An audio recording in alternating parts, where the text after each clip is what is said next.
Hello, fearless fundraisers. I am Benjamin Farrell, and it's time to buckle up for a new episode of Raise Nation, the one and only podcast made to inspire fundraisers like you to continue making an impact in our communities, building better tomorrows, and exchanging ideas. So whether you're a trailblazer or a seasoned pro, you're going to pick up the trends that transform your fundraising. And together, we're going to dive into lively conversations and chat with industry-leading fundraisers and thought leaders to explore how hot button issues and, of course, innovative ideas. So hang in there, stay with us for the next 30 minutes or so while we inspire you to embrace the future of fundraising. Now let's get going because I'm excited to bring on my co-host, and this is legendary fundraiser and one cause expert, the one and only Dawn Lego. Dawn, how are you? And thanks for being here. I'm not sure how I would live up to that intro, but thank you, Ben, so much. It's great to be here in another episode of Raise Nation Radio. I think if anybody's legendary, it's actually our guest. So would you like to go ahead and introduce her? Because I think that's the person we really want to hear from today. Oh, well, absolutely. We are thrilled to have Taylor Shanklin with us. And of course, all around brand expert. In fact, earlier this morning, I was tuning into the session and hearing and learning from her really great new ways to approach branding and how you are positioning, right? So important how you position your charity and your mission. Taylor, thank you for joining us and welcome to Raise Nation. Hey, excited to be here. I love that you guys have a podcast now. So, and Dawn, you are legendary. I mean, Ben, I know this guy, but Dawn, I feel like I've been needing to get to know you, and now we're here. So that's good. That feels good. Well, it's my pleasure for sure. I'm fangirling with Taylor Shanklin, of course. I have the pleasure of doing some content here at One Cause, and so many times our guest writers will, reference, well, according to Taylor Shanklin. Well, according to Taylor Shanklin. So we certainly, we certainly have the expert voice here. But Taylor, everybody knows you, but they think they know you. So why don't you go ahead and introduce yourself? I know you were, TED Talk speaker and so many other wonderful things. I just want our Raise Nation audience to know you on a little bit more intimate basis. So take it away with a grand introduction. Yeah, sure. Well, hey, I'm Taylor. My friends call me T Shank, and I'm born and raised Texas girl who moved to the mountains of North Carolina about 2 years ago. My mother's still very sad about this. And I now live, I found out that I am a mountain girl through and through. I just never knew it until I lived on a mountain. And I have been working in the nonprofit marketing world in going on 14, almost 15 years now. I've helped a lot of different organizations. I started out really doing more nonprofit technology at the start of my career, and then have morphed this into, let's really talk about how we're communicating, and let's get into the minds of how people think and figure out how to communicate to them based on what they care about. And then we'll figure out all the marketing technology and fundraising technology that wraps around that. So I started an agency in 2020 because it was one of those years where people all took a step back and said, what am I doing with my life? I, had kind of had some steps leading up to that and decided to finally go out on my own and really focus very specifically on branding with nonprofits and mission-focused companies and small businesses. So your company, I don't know that I know how to say it the right way, so I'm going to let you say. Yeah, it's weird. It's called Barlele. It means soaring. Yeah, Barlele. Where'd we get the name from? Where'd we get it? Yeah. It means only soaring. It's part Swedish. Bar is only, and lele means to soar in Hawaiian. Love it. Yeah. It's meaningful to me. I have Swedish roots, and I was married in Hawaii, and want to eventually live there in those mountains. And so I don't know. I was like, wanted to. A lot of what I talk about is like, how do you show up different? How do you get attention? And I was like, it's a weird name that no one knows what it means. That'll stop you in your tracks first. Like that's what Google did. Why can't I do it? Love hearing that story. That's fantastic. And the beauty of podcasting is that we can connect with you wherever you go. So whether it's North Carolina, or if you make that move to Hawaii, we can still have a piece of you in this whole digital space. It's everywhere. Well, I had this whole mantra of soaring and lifting off. It was more of a life philosophy.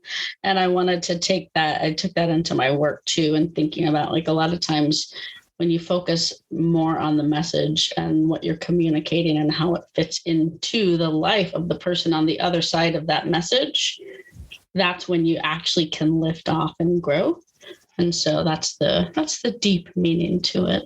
I love it. Yeah. I love that too. I mean, your philosophy, right? Your philosophy guides all of your decision making and your goal setting. And the philosophy, of course, is at the core. It's what drives us. And of course, Taylor, I lived in North Carolina for most of my fundraising career. Started out in Raleigh, and I've got a son up in Asheville. He'll be graduating from college this year. We love the North Carolina mountains. A number one destination for fundraising events, not just in North Carolina, but really all across the country. People love coming to North Carolina.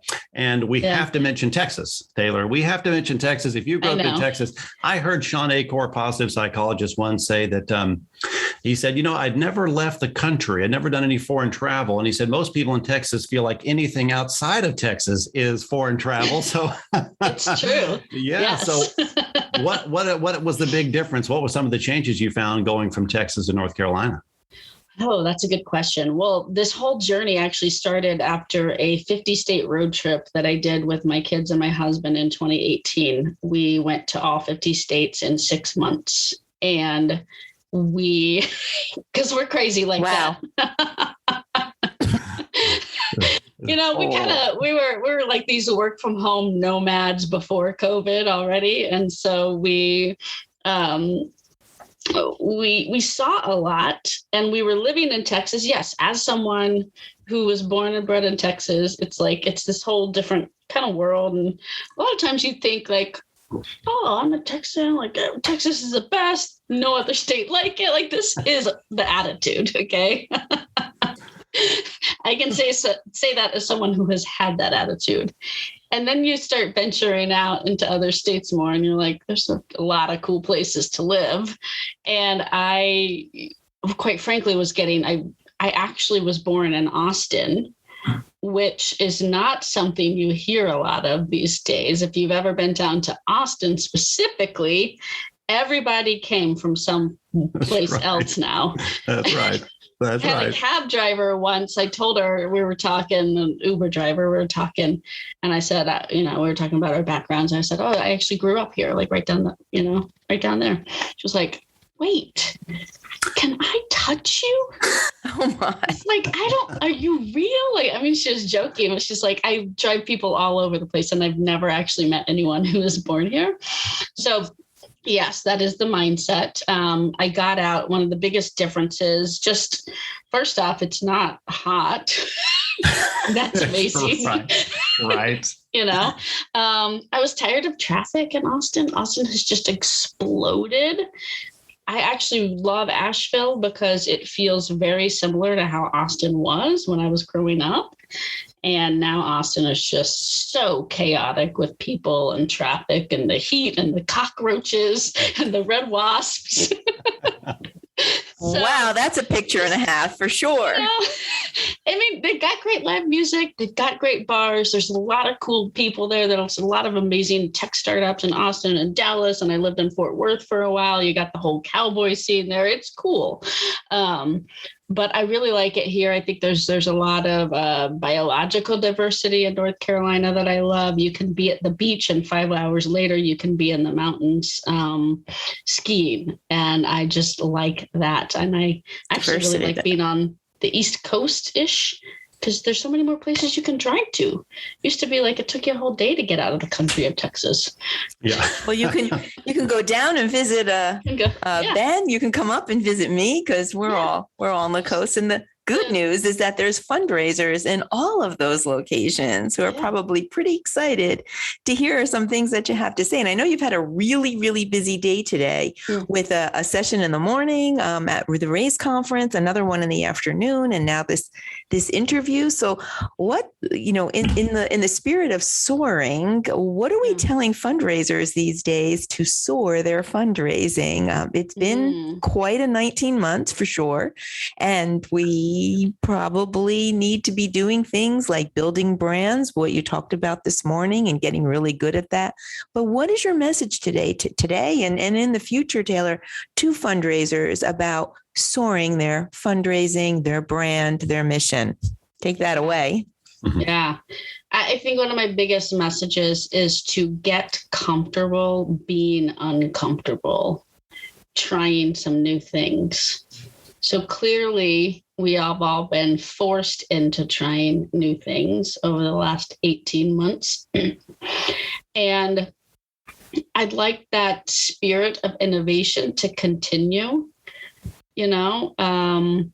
I also think that it's important to look at the positive things that have come out of the last 18 months, despite how challenging everything has been. And despite how many times we've probably all thrown our hands in the air and just started bawling and crying because my kids are home from school. I don't know what's going on. I can't even go see my parents.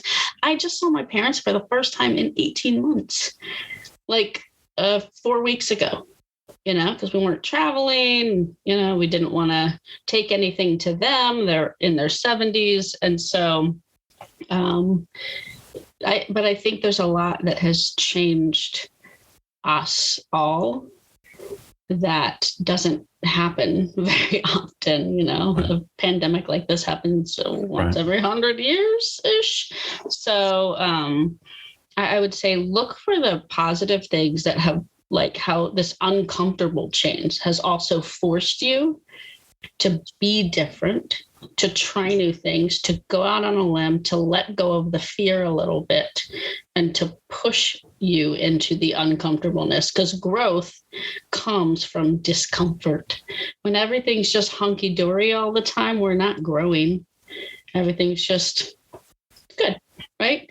But finding joy in being uncomfortable when you look at it as a growth tool, I think is one of my biggest messages. I hope that makes sense. Oh, yeah. I mean, that's absolutely great advice.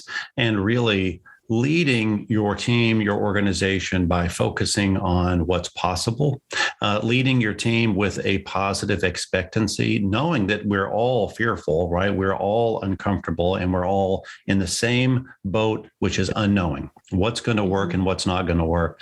But if you are leading with a positive expectancy, then you can start to recognize what is possible. And in North Carolina, where you are now, of course, is High Point University. That for the fundraisers out there, they raised $200 million in 2007, right? 2008, during the economic collapse in our country.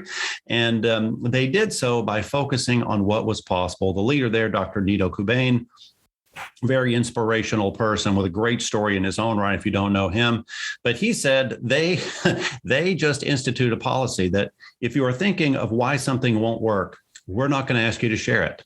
We want you to shift to only share out loud with this group why something will work. And more meetings they had that did that, the more successful and the more creative and the more innovative they became. So we know that you're working with people all across the country. So, and I sat in on your session today, lots of great questions. So I have one question for you. What should people be asking right now if they're not?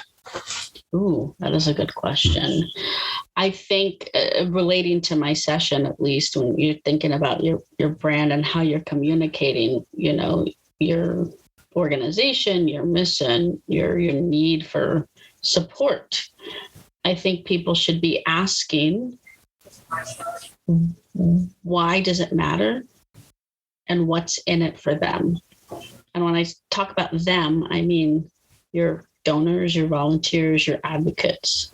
What's in it for them? And Ben, if you were in the session, you've heard me talk a lot about this. It's flipping the script. So many times we approach, and again, a lot of times I think sometimes that negative mindset, what can't we do? Right. And it's we have to do this and we need this. And when you're communicating your donors in this, we need this and we need that and we are doing this, that doesn't actually create a community. And in my opinion, it's not that positive, right? Flip the script and say, what's in it for them? How are we helping them achieve their life goals? Because when people buy a product, as an example, a consumer product, it's usually because they need to either feel better about themselves or they have a functional need for that product, right? When people are giving, it's different, but there is a product that you're giving people. You're giving people the ability to fulfill their life's mission through your work. So tap into that. Ask yourself, what is in it for them and how do we communicate that? Oh, that's cool. I think the mistake is that we are on autopilot. And like you said earlier, Taylor, when there's in the absence of uncomfortable, everything is just status quo. So you just keep going along with, okay, do X, Y, Z, because I've always done X, Y, Z, and I'll continue to do, and it just becomes, and you forget, you think that it's like, okay, well, it's in it for me because I'm fundraising and I'm going to have programming and I'm going to have my impact and I'm good. But that's very one-sided is what I think I hear you saying. It's a one-sided street. It's not a marriage. It's not a community. We're not building on the other side of the coin and what's in it for them. Is that kind of what you're saying? Build that community. Build that community and build that community focus into your messaging and how you communicate to that community. Exactly. It is easy to get into the weeds. I was thinking about this a lot myself lately. Getting very into the weeds on working in the day to day and not taking enough time to step back and do the deep work to work on the big picture of how do I actually get to these goals that I have, right? So you're in the day to day because you're like, I just got to get this task done. Because it's hard. Fundraising is not easy. Fundraising, it's very hard, and donor engagement, and it's hard. So it's easy to get into the day in the weeds. But please, I didn't mean to interrupt you. Let's keep going with this because it's so intriguing. Yeah, well, it is a hard job. It's very hard, and you feel often like you're out there pounding the pavement, and oftentimes also doing the work of the mission and wearing a lot of hats. I get it. I wear a lot of hats and my day to day. And something that I decided to do for myself recently, and I hope that this helps other people. If you can do this, try to make the time for this. Try to block time to work on the mission and not in the mission. When I think about my work, I think about my day-to-day and the task list that I have, and it's big. And I have to work in the business a lot. But I'm doing something now, and I've been saying I'm going to do this for a long time. You guys hold me to this, Don and Ben. I'm finally doing this.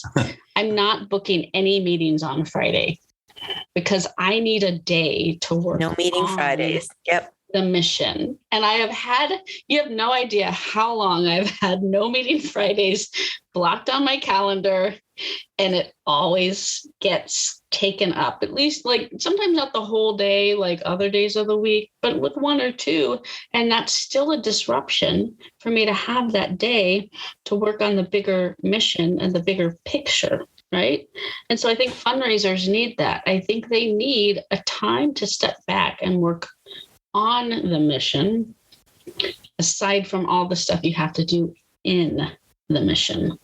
Oh, yeah. Look, I'm going to tell everyone listening right now, you better schedule your appointments with T-Shank on T-Shank Tuesdays and T-Shank Thursdays. Don't be asking her to meet on Friday now. You need to honor her request so she can let us know how it goes. Look, you're so right. You are so right.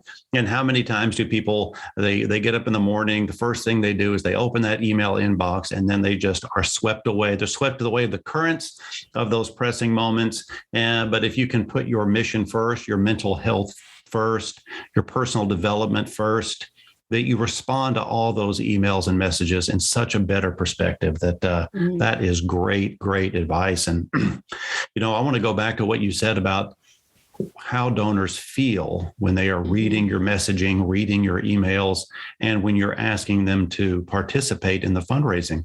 What is in it for them? Someone once said that people go through stages with money. One, they make their money. And then two, they grow their money. And their third stage is, right, they enjoy their money. Maybe they buy that boat they've always wanted or their vacation house in Western North Carolina. But at the end of the day, they learn sometimes sooner or later, there's so many studies that prove this to be true. They give the money away to make the world a better place, because ultimately serving a mission bigger than themselves, leaving the world a better environment for their kids and for families to follow. And it seems to ring so true for so many charities around the country. So what is a way that if someone's listening right now, they say, well, what's that first step in understanding how to connect with my donors and figure out what it is they want by partnering with this organization? Yeah. First off, it's to look at fundraising as human, not as money, not as transactional. Not as transactional. It's always human. Whether someone's giving you a sustained gift of $10 a month because that's what they can give, or they're a major donor giving you $1 million, helping you set up $1 million foundation. We're all people connecting on these basic human needs to feel connection, to feel a part of something bigger. That's just that's an element of being human, I think, right? And so instead of approaching everything as, with this mindset and going into a conversation, thinking about the transaction, and thinking about the dollar amount, think about connecting how fundraising is human. I think that it's scary for people to do this because they're like, well, I got these KPIs and I got these metrics and I got to hit this and I got to hit this. And so I don't know if I take this broad strokes, human touchy-feely approach, am I going to meet my number? Am I going to meet my job? This is just my philosophy. Take it with a grain of salt. But when I think about the long game versus the short game, the long game is approaching things from a connectedness point, right? So that fundraising is human. There's a reason they are going to give to you. That again is about them and how they feel good. And that sounds, again, sometimes it just sounds so icky, right? No, that people aren't selfish when they're giving. Yeah, they are. They want to feel good. We shouldn't deny this. It's just in our human nature to want to do things that make us feel good. So tap into that. Make them feel good. What makes them feel good. Make them feel good. And then you will feel good. Right? Well, yes. And even now, when there's a lot of, let's just face it, there's a lot of unsettling news. I'll just call it that. We'll call it unsettling. I would call it negative. But with a lot of, uncertainty, right? And a lot of negative things happening that you could focus on. Why not focus on the things that are working? And that is these partnerships and these moments of giving, and the fact that our amazing charities, so many joining us here, Fearless Fundraisers, they never gave up on their mission, even when things were at their most challenging that I certainly have ever known. They really rallied and they just found new ways. And so maybe what's a message to say for themselves personally, how to keep going, like how to just keep their energy up. Even if they've got a board, which, we all participate in these board meetings, there's always seems to be one that wants to tell you why nothing will work. So what's one way they can keep energized and keep leading by example? Ooh, yeah, that's a good one. I think, surround yourself with as many positive people as you can. Give yourself space from the digital world to disconnect a little bit too. I think that I personally have been disconnecting more from social media lately, and my mood has been better. I say this as someone who sells social media services, like that's something that I do for my clients. And I literally am learning that I'm like, you gotta find a time to disconnect from that stuff, right? And so to take that time to disconnect, to go on a walk and breathe in some nature and, step away for a moment and kind of think. The more positive people you surround yourself with, the more positive I think you're going to be. So this is even like if you are in a space in your role where you're feeling like this is just a negative team, I don't know. Maybe it's time to go try to find a different team to fundraise for too, and different people. So I think you sort of are who you hang out with. And I don't know. That's a hard thing to say. Like, I'm not saying go quit your job.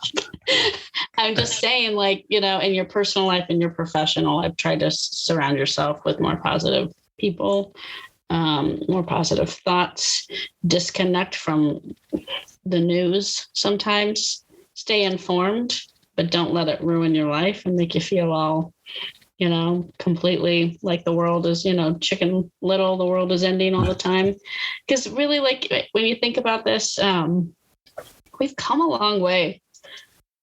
There's a lot to be happy about. There's a lot to be grateful for. There's always, if you look at history, there's always bad stuff happening in the world. My husband and I were just in the car driving and talking about that yesterday. When you look at things from a historical context, like humans, like we're good.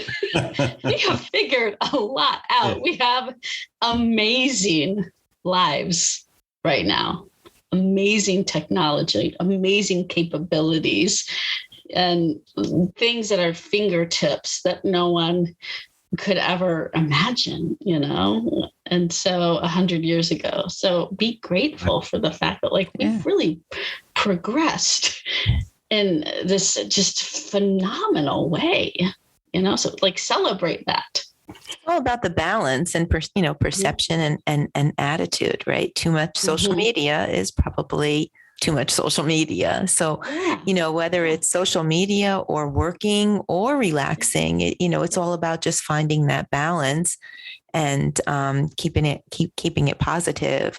Yeah. But the digital world does present some challenges, right? We need meaning relationships with each other, right? And with our donors and with our community that we want to build. You spoke about, creating a community. It's not just about what's in it for me. It's what's in it for them, and be mindful of that. So with all of these meaningful relationships that we're trying to create, there's the barrier of the digital world, especially in the 19 months. So I don't want to give away your session later on today.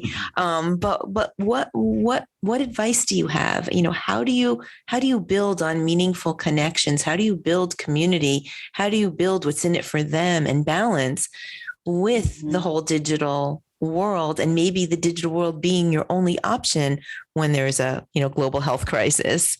Yeah, absolutely. And it is the world that we live in. And so I think that create ways for small groups to come together digitally. I think that's one thing. If everything feels, I think it's very easy for digital marketing and digital fundraising in that digital world to feel very disconnected. So I think there's a few things. I think the more that you at least brand and message and market on digital channels in a more human way, right? Again, it's that language about sort of like trying to start a conversation as opposed to just spoon feeding information, right?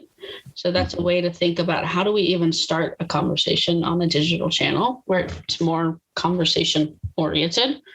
I've heard several nonprofits that I work with, talk about, I know everyone's over Zoomed, but I have heard them talk about how in their communities they have created, new programs for online ways for people, for volunteers. If you're like big into peer-to-peer fundraising and events for the team captains to get together, a lot of times these communities are, need to talk to each other. And so facilitating ways for people to speak on digital channels, like on Zoom, like on WhatsApp, like, different types of things to bring people together in those groups, I think is important. And then I don't know what else. I mean, it's just giving people positive stuff to latch onto in the digital world, I think is important, because there is a lot of that negative news. So like the more you can do to be a force for good and positivity on social channels, I think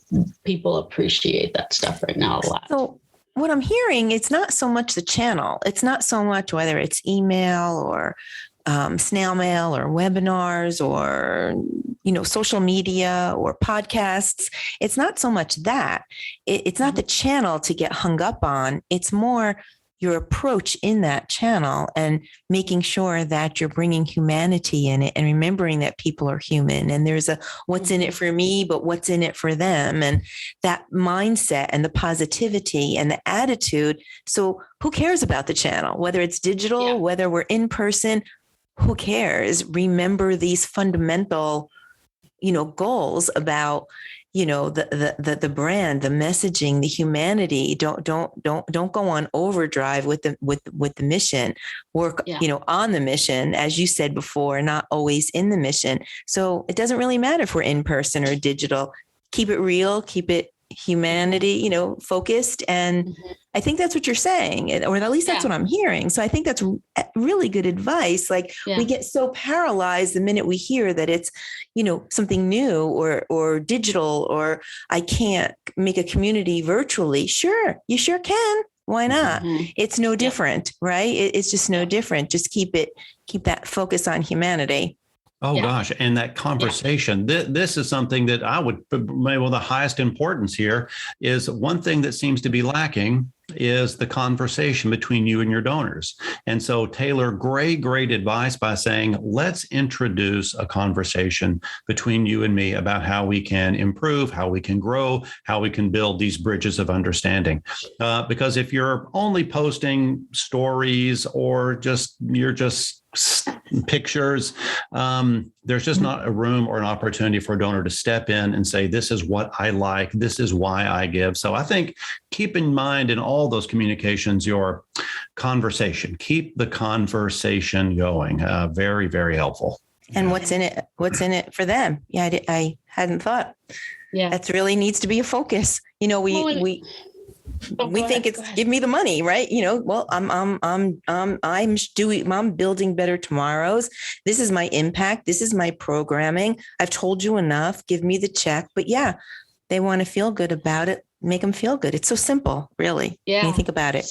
I know but it requires you to take a step back and do that thinking to then take a step forward, And so I think exactly. It doesn't matter what channel it is. It's what's the overall approach, and then figure out the channel, right? Like that needs to come second, but we often just jump to the channel, I got to be on this. I got to be on that. I got to, and then your head's spinning. And, you know? That's right. Wow. Right.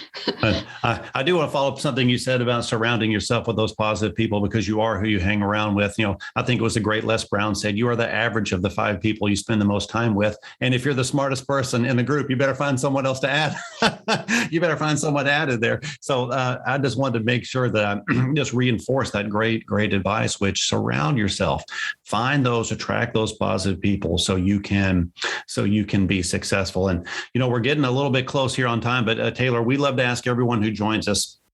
Fundraisers are tuning in from all over the country.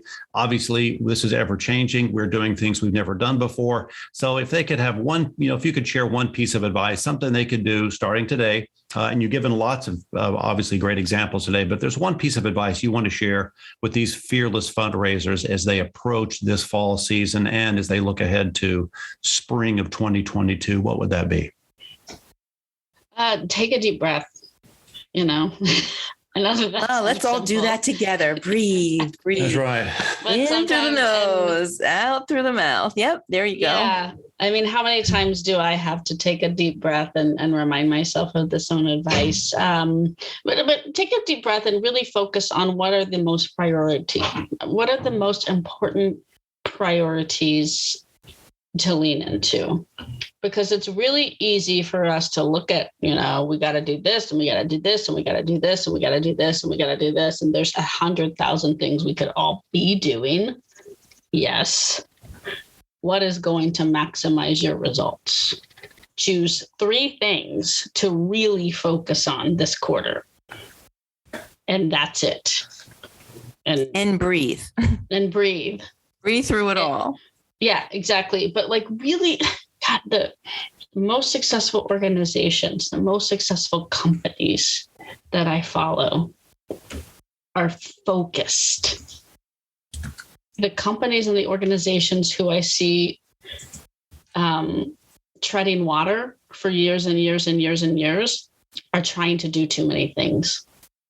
So focus your energy on the right things that most closely align to your goals and the goals of your supporters. Yeah. All right, mic drop that right then, Eric. Focus. Right? Yeah. Focus. Taylor, it's always Thank you for coming to my race talk. No? Yeah. Such an inspiration. I wish we can talk for hours and hours because we're getting so deep here, but, you know, we're really getting back to basics and, you know, focus, thinking about both parties. You know, we're really going to have you back for a part 2.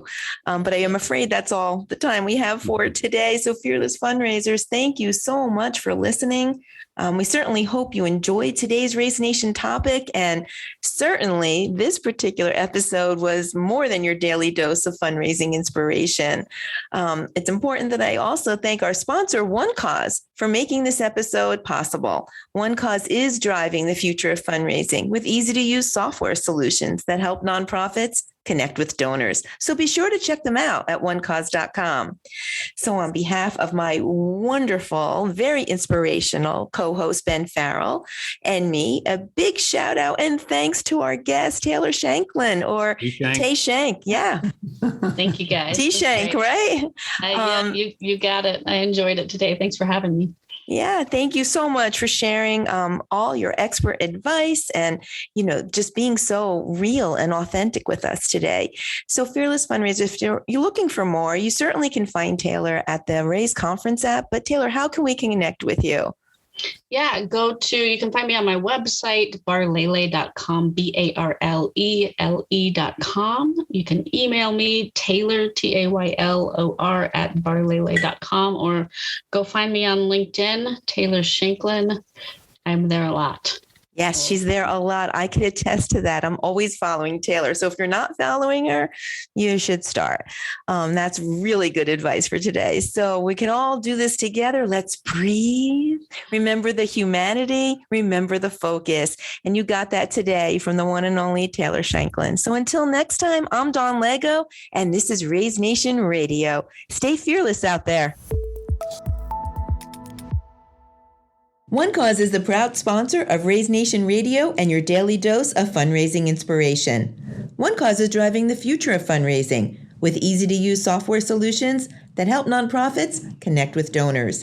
Day in and day out, One Cause puts your cause at the center of everything they do. Let One Cause power your fundraising.